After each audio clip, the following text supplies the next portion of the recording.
Good morning, everyone. Tom Kaczynski here. Today's date is November 4th, 2023, and we are all still here to enjoy the pleasures of the day. So, praise the Lord for that.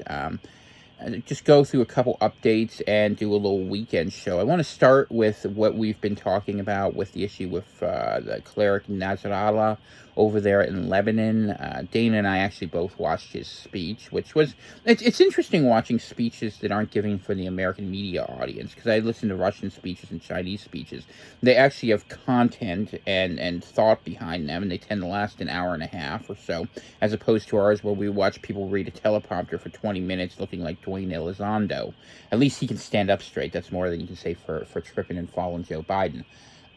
But what we did see from that speech is that while the Lebanese people, I think, would be happy to engage in a larger conflict, it doesn't seem like Hezbollah, and I assume by proxy Iran, wants to get into it right now, other than to sort of serve as a force to help keep Israeli heat off Hamas and what they're doing over there. And that makes some sense. We have to take a step back here to make sense of why this is happening. Iran has been on the out for a very, very long time, since the Shah got deposed, basically, going back to 1979. And recently, the new financial arrangements and some of the military industrial arrangements have really worked to Iran's benefit. Iran is building drones like crazy. The Russian army is using those drones. They probably got it from the drone they shot down, or if you believe the story, I think it was, I don't know if it was Scott Ritter or maybe it was Douglas McGregor, one of them told. And they were saying back during Afghanistan that America lost some drones where they went off radar and they were never found. And it was thought that the Iranians had figured out by listening to signals how to bring them in. So basically, we should assume that any technology that America had, let's say as of 5 years ago, not to mention all that stuff that's sitting there in Afghanistan, which also shares a border with Iran and Pakistan, probably ended up in their hands. So, all that being the case, Iran is coming out in the world. They've recently had a rapprochement with Saudi Arabia, thanks to the Chinese.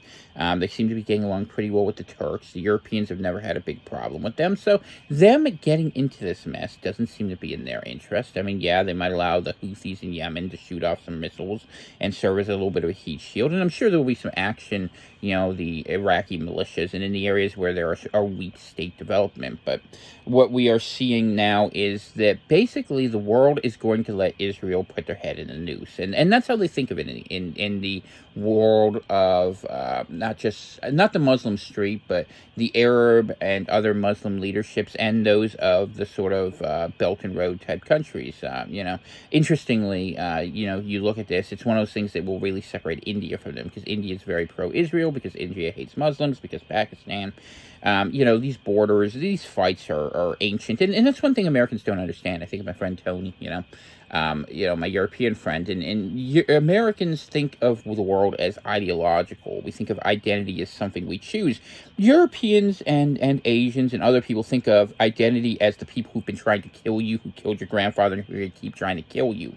I suspect that knowledge will one day come to America, and it will probably be a sad day when it happens, but you will see some sort of new realism, unless the lines are so blurry. I mean, because in post-imperial era, the Roman Empire was multi-ethnic, it was multicultural. So was the Persian Empire, actually, if you go back. And then when they broke up, the consistent states that developed naturally are out of the people, same as the Caliphate.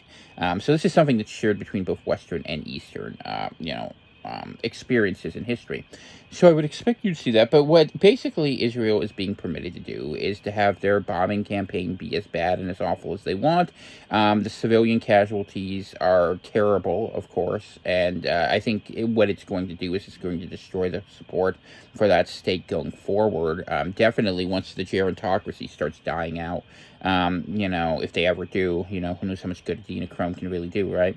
But if they stay there indefinitely, it's not for that. Young people are totally turned against us, and why wouldn't they be? The demography of the West has shifted to people who look like Muslims, and the people who look like us know that we've been silenced by people who, are from NGOs that are kind of left-wing, and, a lot of funding comes out calling out, anti-Semitism and white supremacy. I mean, at this point, white survival is really going to be the story of that game, given the global populations, but... that's for another day and another problem. But What I would say is that it probably will get worse over there, and that's probably something that the Arab Street likes. It's going to be just like Ukraine was a heat sink against, that was designed to hurt the Russians. It's really hurt the West, and now we're seeing the West is going to be drawn into support of another, even less popular war in supporting Israel. And we've seen how quickly our Congress rushes to support that. And one thing, I said this on Twitter, but I want to reiterate this. Some people have started using the word Christian nationalism, and I was kind of talking that was where this was going to go years before anyone mentioned it. Christian nationalism will be a thing, but it will never be an authentic thing if one of two words is attached to it. Number one is either Republican or neoconservatism. That does not belong with it. Christian nationalism would be seeking Christ in your own country, not as foreign affairs against people who don't even support that. And number two is Zionism. Zionism is anathema to a true Christian belief. And I know a lot of evangelicals have fallen for this. I know there's terrible theology there, dispensationalism, preacher of rapture, all that. They are, what was it Spencer Smith used? They are damnable heresy and apostasy. I mean, the idea that you can have a path to salvation minus Christ is literally is Christian apostasy. Or that you would separate out one part of it. The Nicene Creed still has meaning. And I know Christians who grow up culturally Christian don't have an understanding of the Bible other than what's taught to them. I knew that from my own Catholic upbringing, and I've known enough evangelicals at this point to see the same thing. I'm grateful to the Lord that I came to him as an adult. With an understanding of what that meant, because a lot of Christians are terribly deceived, and I think that is a great lament for a lot of us. So let's talk about Ukraine for a second, because I did want to cover that. Ukraine, Zelensky's getting thrown under the bus, which we all knew would happen, and he might be eliminated because he's become inconvenient at some point. They can go back to putting the action figure of him on the dollar store shelf. Maybe they'll send it to Zambia or something. But what's happening is that behind the scenes, as best I can tell, is terms for peace are being asked. I don't know what the Russians are going to ask for. I don't know that they can or should accept this.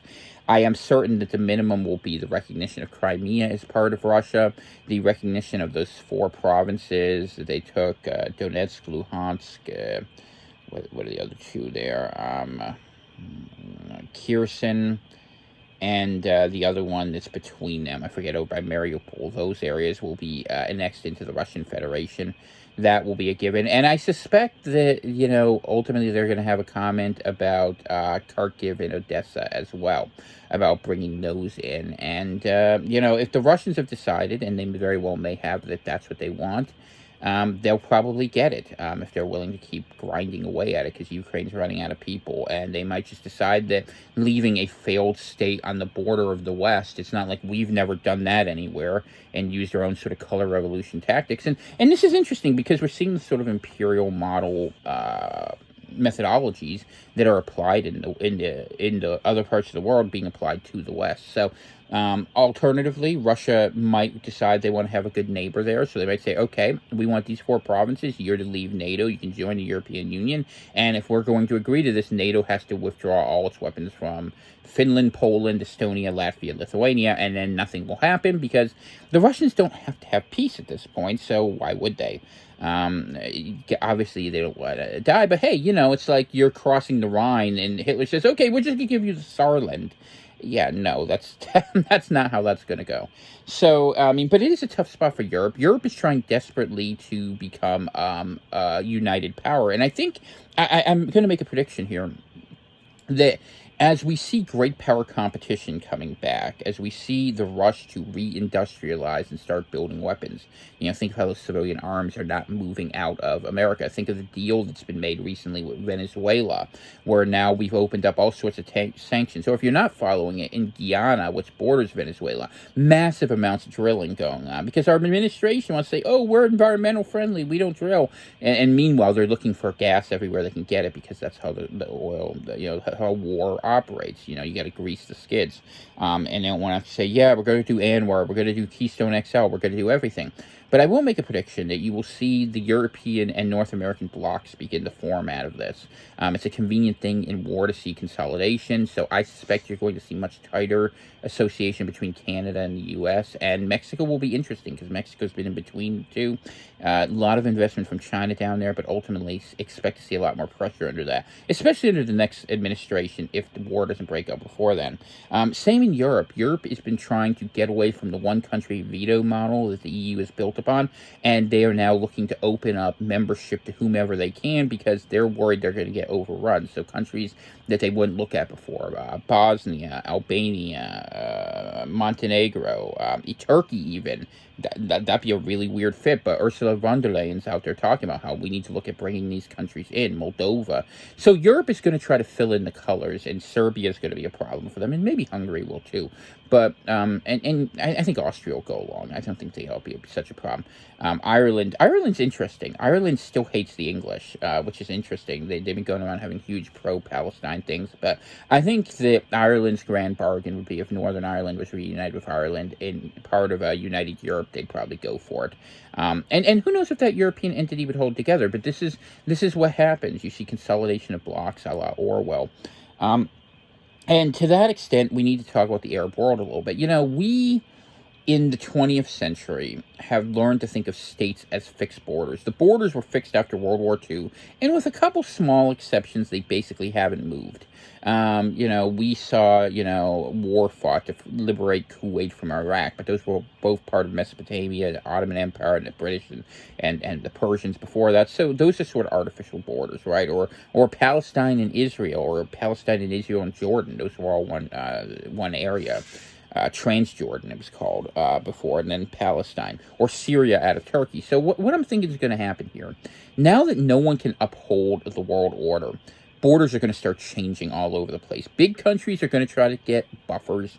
Small countries are going to see where they can fit in or how they can survive, and you're going to see new arrangements. And one of the places that a new arrangement might happen that you got to keep a pretty close eye on is the Middle East, because the idea that, that there's a long Yemeni or Omani or Jordanian history, that may not hold all that well. You can kind of see Azerbaijan doing this a little bit and how they're grabbing bites of Armenia, and the Turks are helping them because these are all Turkic peoples.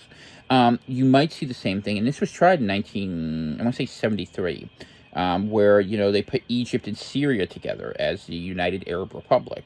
You may see some sort of model like that again. Now, I don't think you'd see it with Egypt this time, because al-Sisi hates Hamas, because Hamas is the same people as the Muslim Brotherhood that he overthrew to get power over there. But, one thing, give you an example, no one's talking about is Algiers. No one thinks about Algeria, but Algeria has been its own hotbed of radicalism for a long time, usually directed against the French, who were their former colonial overlord. But they gave their president authorization to do whatever he wants over there in Palestine and in Gaza. And you may see a reformulation. I've been reading a book, I wish I had it in front of me, Disrupting Destiny is what it's called, actually. And it's about the Islamic view of the Western world. It's a 2009 book, so it's a little bit older, but what it does is it presents a totally different view of it. And if you know the story that they look at themselves coming out of, they're plucky fighters who came out of a corrupt organization that want a social order that has a sort of moral aspect to it. Something that's totally anathema to the secular West. Not to people like you and I necessarily. I think a lot of people who watch this channel are Christian enough to understand a new model is needed here without maybe necessarily knowing exactly what it is. But what it also speaks to is the means of organization is quite different. And we may see, like Samuel Huntington said, a civilizational type warfare emerge in this. And if the bombings of the Hamas, infrastructure kill enough civilians, the Arab Street might just push away some of these corrupt regimes. You might see a strongman like Assad use this to try to build his own support base. Because if there was an Arab leader, I was watching that speech in Lebanon, who was willing to go out there and say, we're going to go to war to free our brothers, go inshallah, and say that there would be an army of several million men who would be willing to march behind them. And that's how the First Crusade happened, actually. People get these moments in history where they imagine there's a heroic thing to be had.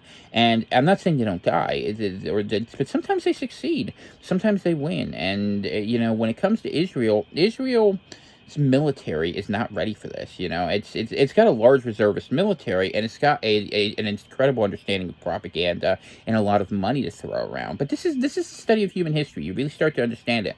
The bad guy are the people who make money seem real and who lie to you so you follow them, so you continue to believe it's real. Go all the way back to ancient Babylon. It's honestly, go back to Babylon and Ur. This is the story of it. And then trying to keep the people from realizing that that's the story of history. And eventually they do. Sometimes they get really mad and they make a big difference. They'll go in a temple and flop over a table. That's what Christ did. But even people who are just saying, look, why am I doing this? I'm working till I'm 50 years old to own a piece of property at 8% interest, you know, where I'm paying $500,000 on a $100,000 note. I'm not going to be a part of it. And this is the crisis of the whole world, that when the dollar breaks, what's going to replace it? Because a lot of things are tied to the dollar, including the people who want the dollar to break. Those Chinese exports, where are they going to go? They're going to build more cities nobody's in, you know? They're going to send it all out of the port of Dandong. There's an inside joke about that. Anyway, but this is the sort of struggle we're having, and the world is going to remake itself. And first, it's going to get very big, and then it's going to get very small.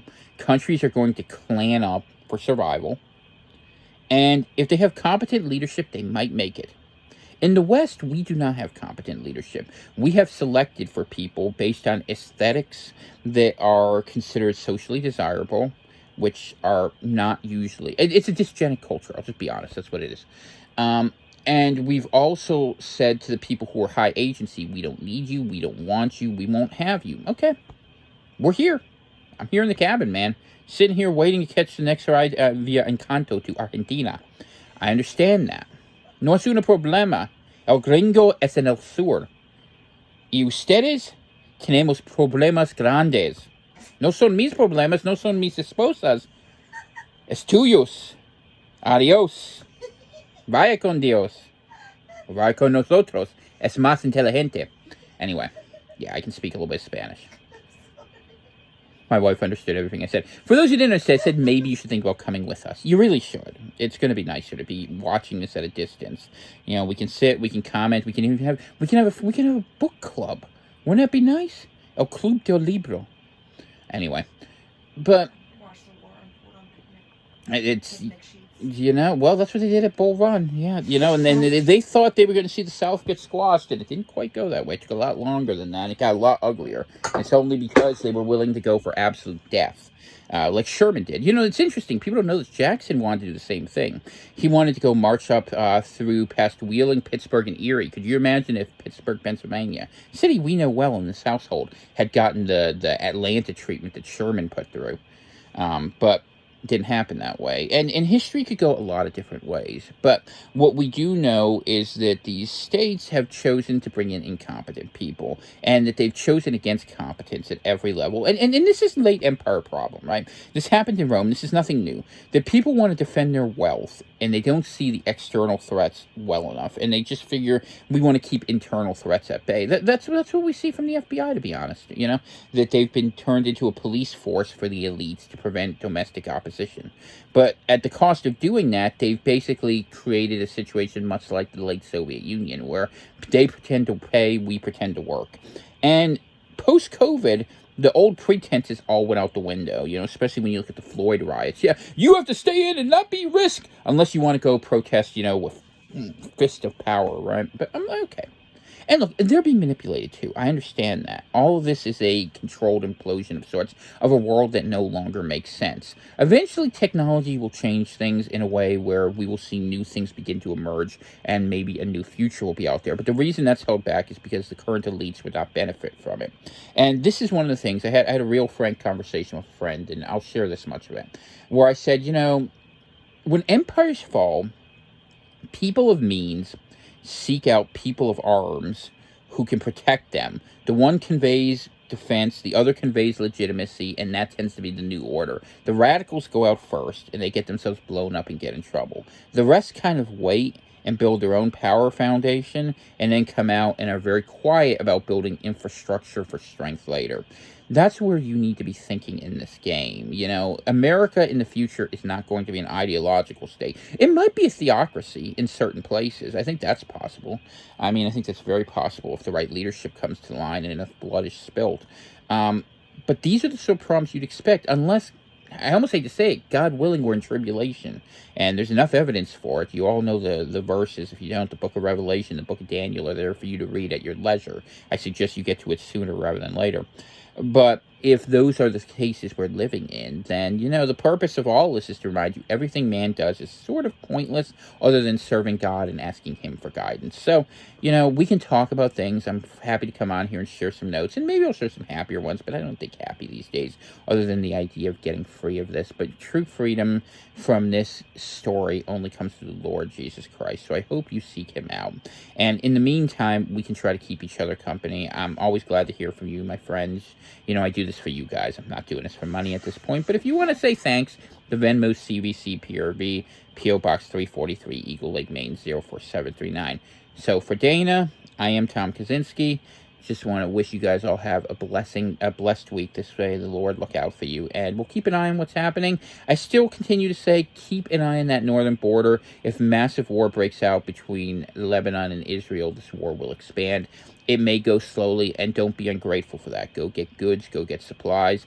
After this holiday season, after all these businesses are in the red, other than the things that are discontinued that you're going to get at 50% off, everything just keeps getting more expensive. And if you have anything that could be related to a war industry, you know, tires, fuel, stuff like that, tools, things related to, how should I say it, defense, right? You get what I'm saying by that. You might want to stock up while you can if you have it. I don't have it, but maybe you do.